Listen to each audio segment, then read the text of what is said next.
Hello, good morning guys. Welcome back to my channel again. So ngayon may pupunta kaming napakahalagang bagay. So samahan nyo kami. Ha? Eto na, GoPro tayo. So let's go!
Hello.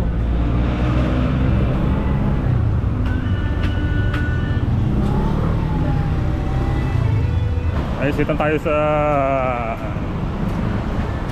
Honda. Ayun siya. Yun.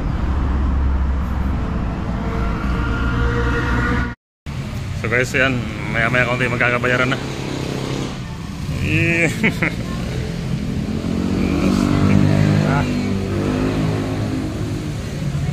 Tagal kitang hinahanap, dito ka lang pala.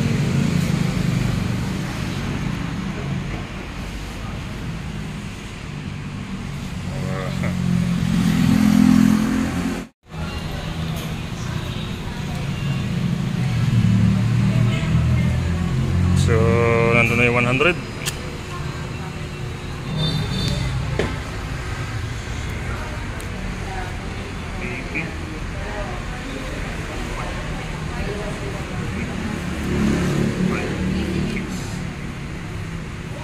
Total nito 80.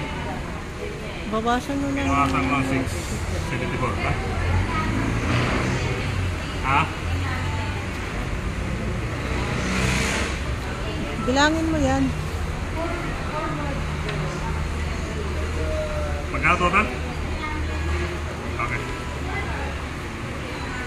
Ito yung 74.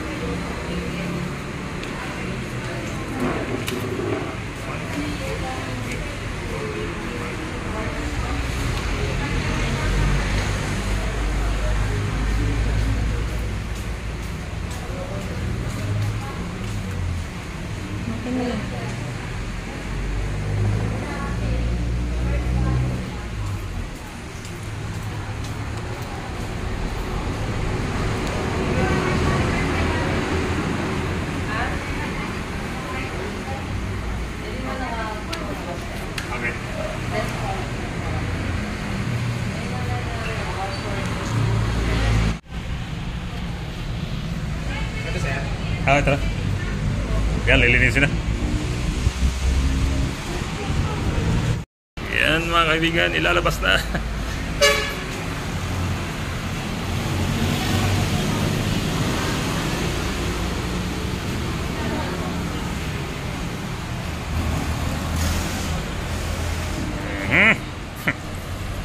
Pupunta ka na sa bahay ko.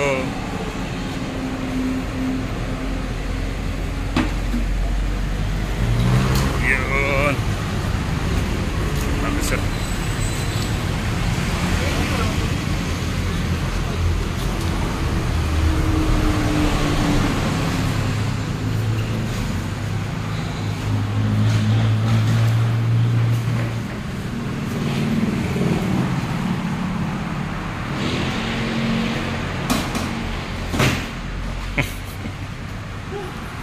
Bigat ano? Ninibago tayo nito.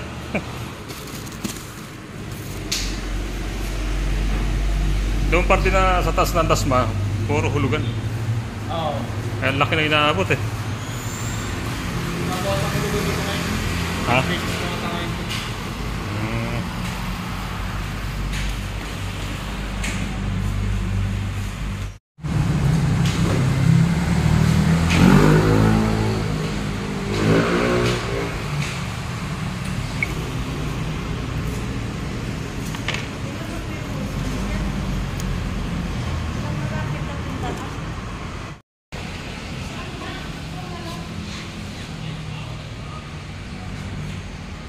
So guys, sinisit up na ni kabayan. Bali, lalagyan ng battery. Ano ng battery?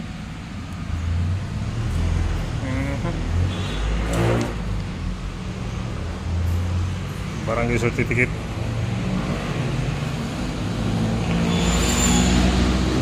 Wow. Idili.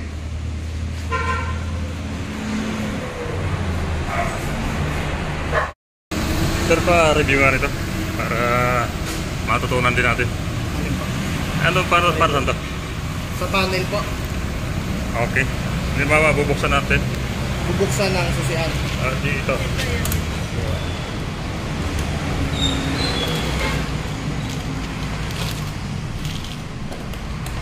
Para matutunan natin.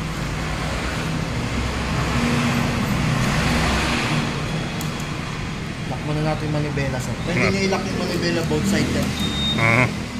So sa pagkano, sir, activate. Okay. Naka-activate yung susi. So kung mapapansin nyo, sir, pag naka-deactivate yung susi, once na nasisense ng susi itong motor, pwede nyo siyang pindutin. Gagana na siya. Gagana siya. Pero ang purpose kasi nun, sir, nung red light na to, pagka malayo na kayo. Okay. So kung nasa malayo na kayo, wala na, hindi na yan makapipindot o maano. Magagalaw na kung sino. So pag naka-deactivate yan, sir, pindutin nyo yung alarm. Okay. Yung alarm natin, sir, pag may isang tunog pa yun, pag umilaw na itong pula na to, ibig sabihin niya naka-alarm na yan. Pwede nang... So para patayin lang, sir, pindutin mo lang ito ulit. Okay. So mag-activate ka ng susi, sir, para gumana to. So nasa parking ka, hahanapin mo. Okay. So pag-activate, sir, long press mo lang po ulit. Pag nag-yellow light na, sir, Activated na. So bago nyo pihitin tong itong parang susi niya, Okay. push nyo muna, sir. Pag galing siyang lock, Okay. So tsaka nyo siya huwag nyo pong bibiglayin na, huwag nyo muna siyang ipupush ng, yung galing sa lock na bibiglayin nyo siya. Kailangan ipupush muna. Kailangan i-push nyo muna siya. Okay. So pag nakaganyan na yan, sir, pwede, kahit hindi ka na mag-push, pwede mo na siya ikutin. So sa pag-start naman, sir, dalawang brake, then push start. Pag isa hindi gagana? Hindi po. Okay. So itong kompleto naman yan, sir, may hazard. Sige. Gagana naman po. Okay. So ito na, ito po, itong niya, itong idling, itong niya, idling stop. Okay. Gagana to, sir, once na mandar na kayo. So kung gantong bago activated pa lang, sir, di nyo pong mararamdaman. On off lang. Explain ko na lang sa inyo, sir, para saan to. Ito, sir, ibig sabihin na ito, sir, once na nasa stoplight kayo at naka-activate yan, mamamatay yung engine. Okay. Mamamatay yung engine pero bukas pa rin siya. So para gumana? Para gumana, mag-throttle na kayo. Okay. So wala na akong gagalawin dito sa pindutan? Wala na po. Okay. Pwede rin nyo naman siya i-off kung gusto nyo na ayaw nyo mamatay. Okay. Dalawang purpose pala yan. Opo. May option. Ang purpose lang naman din nito, sir, para tipid. Tsaka ingat. Okay. Nasa kayo. Habang nakatigil, ano? Oo, habang nakatigil. Okay. So dito naman, sir, high-low yung headlight. Magana naman. Okay. High-low. So naka-hazard. Signal light po tayo, sir, sa kabila. Sa kaliwa yan? Okay. Brake light natin, sir, sa likod. Ang ilaw po na. Ito yung sa harap. Yung brake na to sa likod to. Yung kanan sa harap. Okay. Sir, na-adjust to. Lain nyo lang to, both sides, sabay angat nyo. Hindi niikot. Hindi po. Okay. So sa pagbalik doon, ganun lang ulit sir. Procedure niya, ilahin mo lang. Balik na yun. Okay. Paano gumagana yung yung ABS? Saan po? Yung ABS natin sa braking. Pag tumatakbo na po kayo nun sir. Automatic siya? Opo. May HTS din po tayo dito. Ito yung ibig sabihin na HTS na yun sir. Kasi sense niya yung sa kalsada. Siya yung magtitimpla ng brake nyo. Once na kung basa yung kalsada o medyo slippery, siya na yung mag-a-adjust niya. So sensor po lahat yan sir. Ibig sabihin nun, sensor lang ang makakadetect ng mga braking system mo.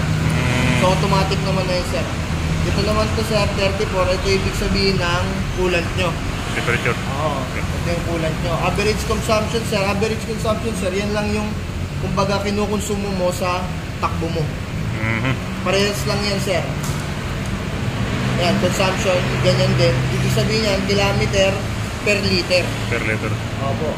Ito naman sir, simula dito hanggang dun sa salitran, lalabas dyan kung magkano yung liter, tsaka magkano yung gas na makukonsumo, tsaka yung kilometer na. Okay. Kanyari, 4 kilometers hanggang dito, nasa 3 liters, gano'n. Okay. So yun, gano'n din yan sir. Average consumption, same lang din naman yan sir. Laps, ito yung sir yung oras.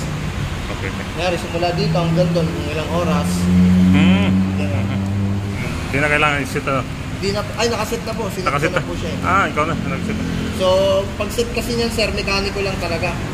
So, hindi natin pwedeng galawin ng under maintenance pa, under ano pa tayo. Sige. Warranty. Okay. So, magpapaservice kayo, mekaniko lang magsiset niyan, mekaniko rin din ang magsiset ng first change oil, no? Second change oil. Siya lang lahat mag-change. Siya lang ang makakalihan. Kung pagkatapos na yung break-in sir, nasa sa inyo na po yun. Kung tapos paturo na lang po kayo sa mekaniko. Madali lang naman po yan. Pa-change oil ko, puro dito sa ito. Pwede sa labas. Hindi po, kasi may coupon po kayo eh. Tsaka under ng break-in pa kayo. Once na magalaw sa iba to sir, sa labas din pinagalaw, kasi sayang warranty natin. Dapat dito lang. Habang break-in siya. Okay. So break-in period niya hanggang 6,000. So pag natapos na sir, sa inyo na yun. Nasa sa inyo na rin yung kung hanggang ilang kilometer kayo bago mag-change yun. Depende yung sa takbuhan nyo. Uy, para saan dyan? Ayan po. Yan po, ang purpose naman niyan sir, itong susi yung dalawa, dapat hindi magkasama to. Hindi, ito kunyari, ito itong dalawa magkahiwalay. Pero hindi dapat, nakabukod ko lagi. Kasi ito po, for emergency. for in case of emergency to. Siyempre, hindi nyo naman po dadalahin ng dalawang susi yan.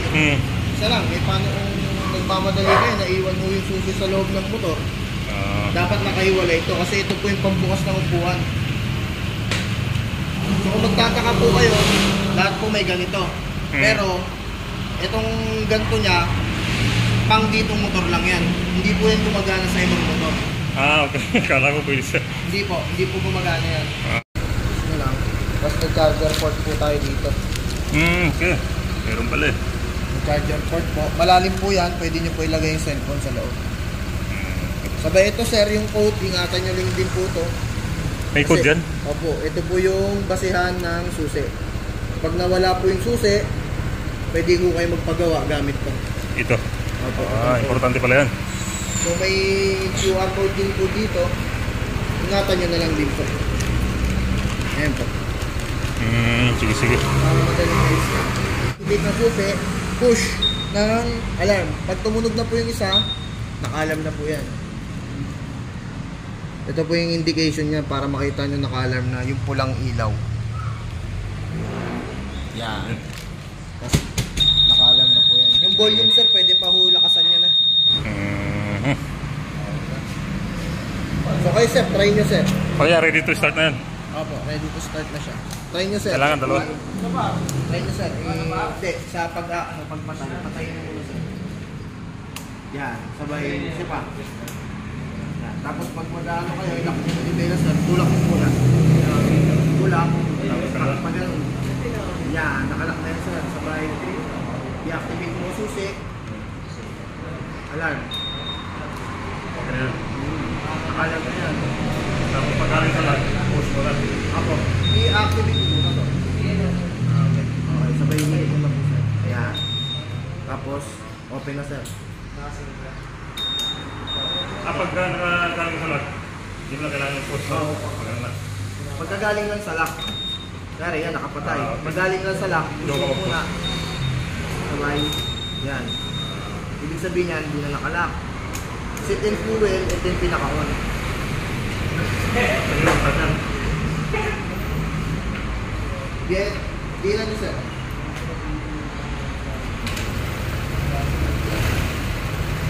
Pwede na yung test drive sir. Baba.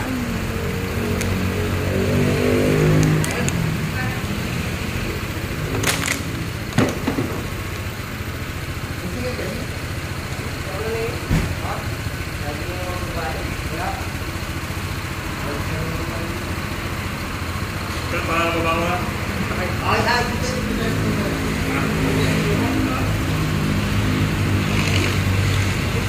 Wala si Renz?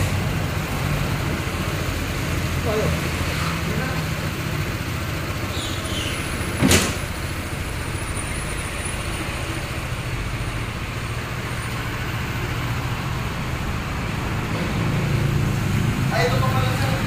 Sa side stand niya. Pagka naka-stop na, Patay. nakakatay.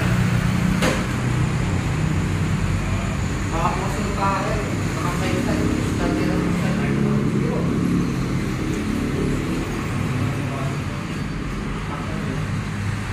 Yan sir, pababa. Maluwag ka.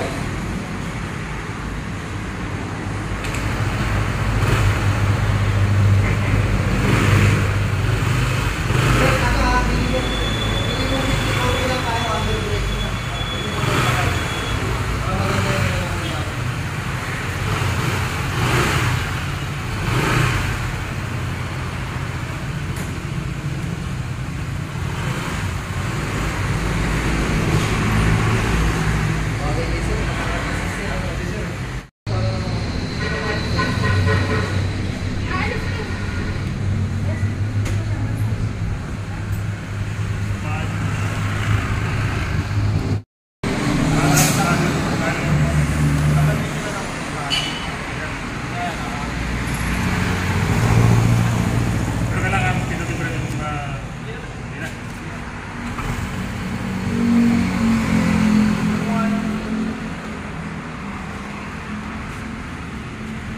Bali na wala itong alarm na.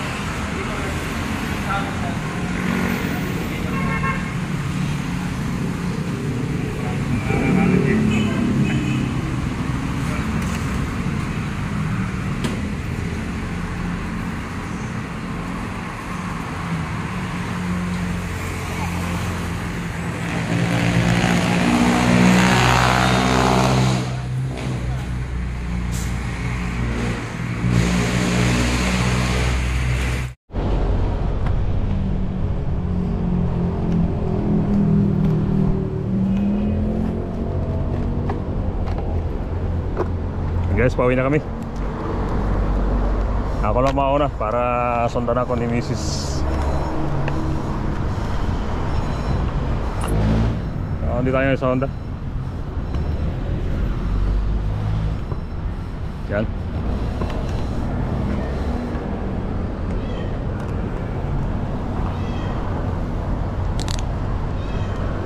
Okay.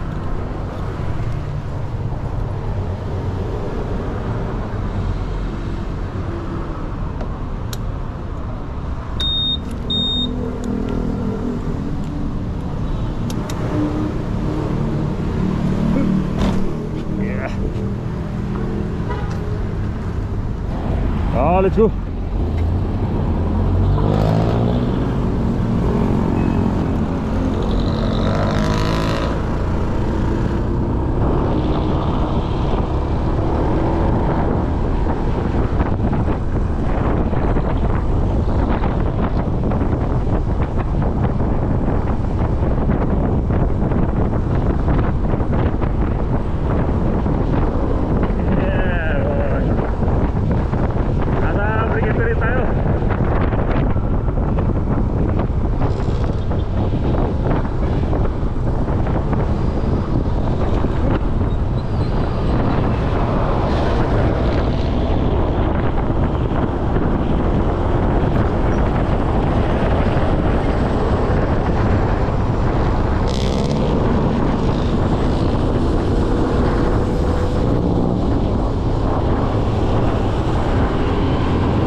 nandito na kami sa bahay.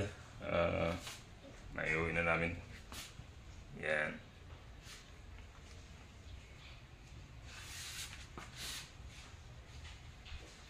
So, maraming salamat sa mga sumama sa aking vlog ngayon. At sa aking mga subscribers, viewers, shoutout sa inyo lahat. Maraming salamat sa inyo suporta. OFW, shoutout sa inyo lahat. Sa aking mga dating kasamahan dyan sa Qatar, Barson Team, shoutout. God bless. Bye-bye.